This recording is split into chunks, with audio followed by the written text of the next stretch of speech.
it was personally for me. And slowly but surely I started to get more involved, started in my discipleship classes. After discipleship, I did my baptism classes, I got baptized, got married.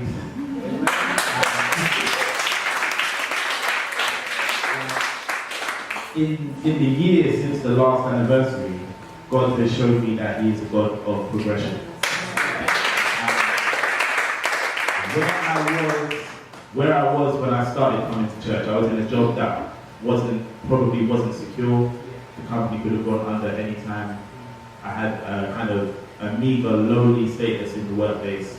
I'm now a program director at a job that I found purely by accident.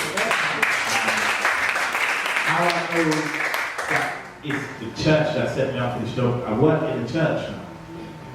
Every day I go to work in the church. It's just like, okay, you got me. You got me.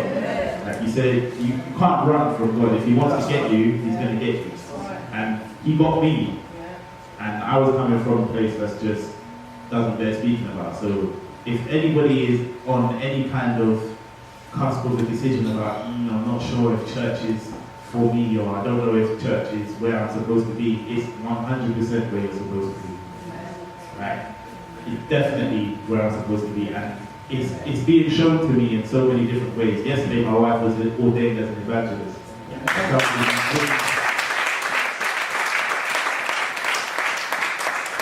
Somebody who brings people to the Lord. Now I'm at home at this church now. And everyone here is just amazing. All of it. From the pastors down to the congregation, the music, the musicians, everyone. I feel so at home at this church. So that's it.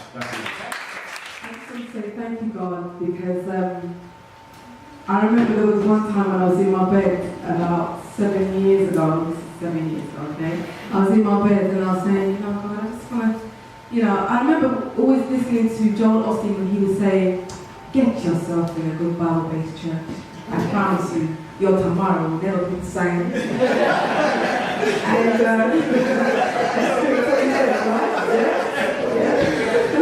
watching Joel Osteen, and I used to say, God, I just want to be in a church where I can know more of you. And, it was like, because I came from another church, and I was going to go back to that church, but there was something that was drawing me here. And that was my prayer. That was God saying, you asked me to put you in a good Bible-based church.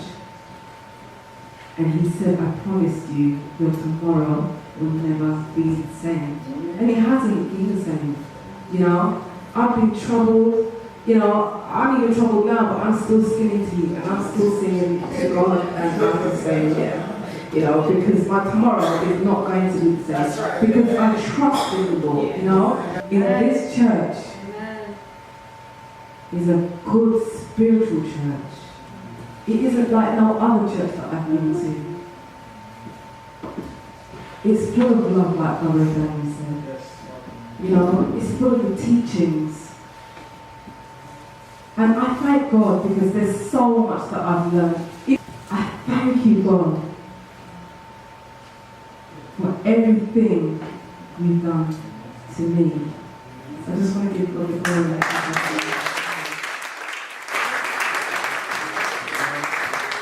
I like to say, our pastors, they continually, tirelessly work for us, for God.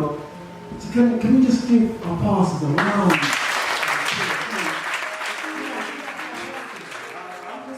God, because He is a great God and He is amazing. I thank each and every single one of you for your prayers when you saw me, when you didn't see me, when you didn't know me. I thank you for your prayers. Pastor, I'd like to thank you, Pastor Gary and Pastor Gillian. I'd like to thank you both personally for your messages of encouragement. Amen. I went through a very interesting season where I was transitioning from my church and moving from the church I used to go to, and it was a very interesting time for me. And there was down days, a lot of down days, and I felt like I just couldn't do the church thing anymore. as I was going through that motion, thanks be to God, I met Pastor Julie. She used to send me these messages. She spoke and she sent me a message. And I went, wow, oh, thank you. And those messages will keep me through my week. And even at some days, I think it was in January, if I remember correctly, I actually said in my house, I'm not going back. This is it, God, I'm finished. I sing, you see me singing and you don't know where God's brought me from, trust me. He's brought me from a long way. And I sat in my house and I said, this is it. This is the end. I'm just gonna sit here, I'm gonna do my thing at church. I can see, watching the telly, TD Jakes can talk to me and then I'll go back home and I'll still be at home, that was cool. But God hit me at that time, at that specific point in time. It's like God came down and visited me even in my house. And I just want to encourage you and each and every single person that no matter what you're going through, God is able to bring you through. Because I was at my lowest point and my darkest, I would deem as my darkest point, because I was going to give it all up, just give it up and just forget this church thing is not for me. But God would have it that He met me at my darkest point. And I just want to let you know that when you're at your darkest point, God will meet you at your darkest point. God will meet you where your need is, and He will minister to your need. And as I was in my house and I was sitting down, it's like He came into the room and I played a song, and I think it was, if I can remember, Tasha Cobb's song, Fill Me Up, God, Fill Me Up. And as I was playing the song, I just dropped off in tears. Let me tell you that day, and that was a Sunday, I put my clothes on and I went to church. And sometimes, church, and I must say this, sometimes we get carried away in our emotional state. Coming to Christ, we made a choice and we made a purposeful decision to serve Him. And if you don't know Him, get to know Him. He's a great man. He's a great man. And when you know Him, when you have a relationship with Him, things change. Your life will never be the same. Come what may, even in your trials and your circumstances, your tribulations, there was sometimes, my mom didn't have no food. I'm coming from a place where mom didn't have no food in the house. And we were coming from corned beef and cabbage. I don't know if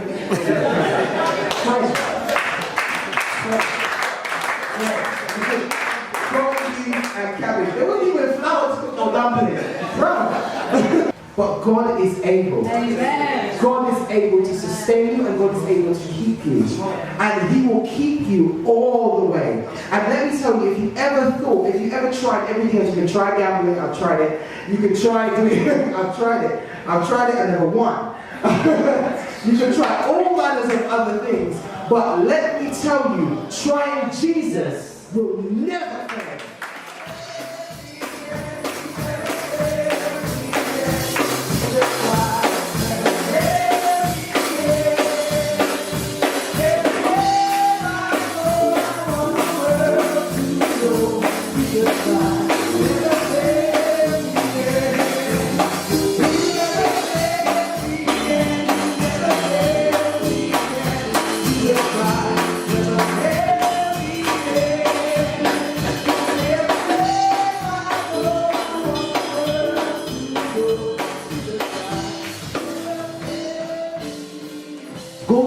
Let you be tested beyond your strength with your trial. He will also provide you the means of escape so that you will be able to endure it. You can endure with God, you can endure all things. You can get through all things. Since our 7-year anniversary, I just want to look at the biblical and spiritual meaning of the number 7. In the Bible itself, it's used over 700 times, including 54 times in the book of Revelation. The number 7 is the foundation of God's word. If we include this count, how many times sevenfold and seventh is used, our total jumps to over 850 references. Also, 7 is the number of completeness and perfection, both physically and spiritually. It derives much of its meaning from being tied directly to God's creation of all things. According to some Jewish traditions, the creation of Adam occurred on September the 26th, of the birthday of Tishri, the 7th of the month on the Hebrew calendar. The word created is used 7 times, describing God's creative work. There are 7 days in a week, and God's Sabbath is on the 7th day. There are 7 colours in the rainbow, 7 stones in the tabernacle lampstand, 7 signs in John's Gospel, and 7 things that God hates, Proverbs. We are told to forgive 70 times 7. The total number of originally inspired books was 49, or 7 times 7, demonstrating the absolute perfection of the Word of God. Also, rather importantly, Jesus performed 7 miracles on God's holy Sabbath day. And so, what is your need today? If Jesus did all of these 7, what can he do for you? I know that for me, since joining the church, God has done a lot for me, including like being baptised and serving in various ministries, including Sunday school and songwriting. And so I just want to say, I hope that you all enjoyed the service. And so we're excited for Light of the Word to have reached a significant chapter. And so, as a number of holders, and we could not have achieved it without each of you. And so I'd like you to clap for yourselves.